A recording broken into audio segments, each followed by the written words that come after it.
सम्राट कृष्णदेवराय के दरबार में हुई वो भयावह भविष्यवाणी अब सच होने वाली थी।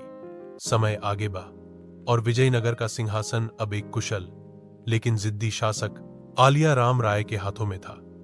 उत्तर में जिन बहमनी सल्तनतों को विजयनगर ने सालों तक अलग अलग रखा था, उन्होंने इतिहास में पहली बार अपने मतभेद भुला दिए। वो सब एक हो गए। उनका सिर्फ एक मकसद था, विजयनगर की दौलत और ताकत को हमेशा के लिए खत्म कर देना। इस्लाम के नाम पर बनी इस विशाल सेना ने विजयनगर की ओर कूच किया।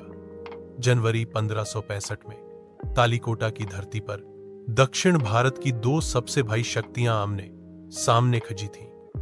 एक तरफ 5 सल्तनतों की मिली जुली सेना थी और दूसरी तरफ आलिया राम राय के नेतृत्व में विजयनगर के लाखों सैनिक। यह सिर्फ एक युद्ध नहीं था, यह दो अलग अलग दुनियाओं की टक्कर थी।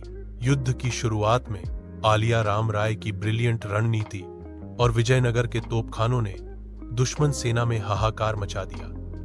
सल्तनत की सेना पीछे हटने लगी। ऐसा लगा कि विजयनगर एक और शानदार जीत हासिल करने वाला है। 90 साल के आलिया राम राय अपने हाथी पर बैठकर अपनी सेना का जोश बहा रहे थे। जीत उनकी मुट्ठी में लग रही थी, लेकिन तभी इतिहास का वो काला पन्ना पलटा गया जिसके बारे में सालों पहले भविष्यवाणी की गई थी। विश्वासघात। विजयनगर की सेना में दो सबसे महत्वपूर्ण कमांडर गिलानी भाई, जिन्हें राम राय ने अपने बेटों की तरह पाला और सबसे बड़ी पदवी दी थी, ऐन मौके पर अपनी पूरी सेना के साथ दुश्मन से जा मिले। उन्होंने अपनी ही सेना पर पीछे से हमला कर दिया। विजयनगर के सैनिक कुछ समझ ही नहीं पाए। उन्हें लगा कि दुश्मन ने उन्हें चारों तरफ से घेर लिया है। भगदड़ मच गई।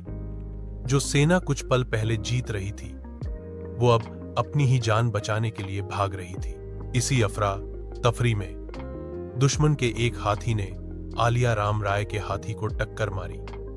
वो नीचे गिर पे और उन्हें पक लिया गया। सल्तनतों के सुल्तानों के सामने जब उन्हें पेश किया गया तो उन्होंने तुरंत आलिया राम राय का सर कलम करने का हुक्म दिया।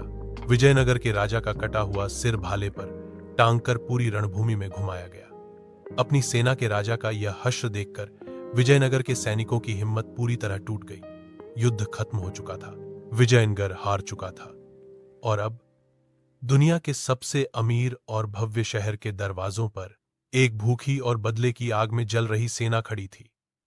शहर के अंदर लाखों लोग बेखबर थे कि उन पर क्या कहर टूटने वाला है।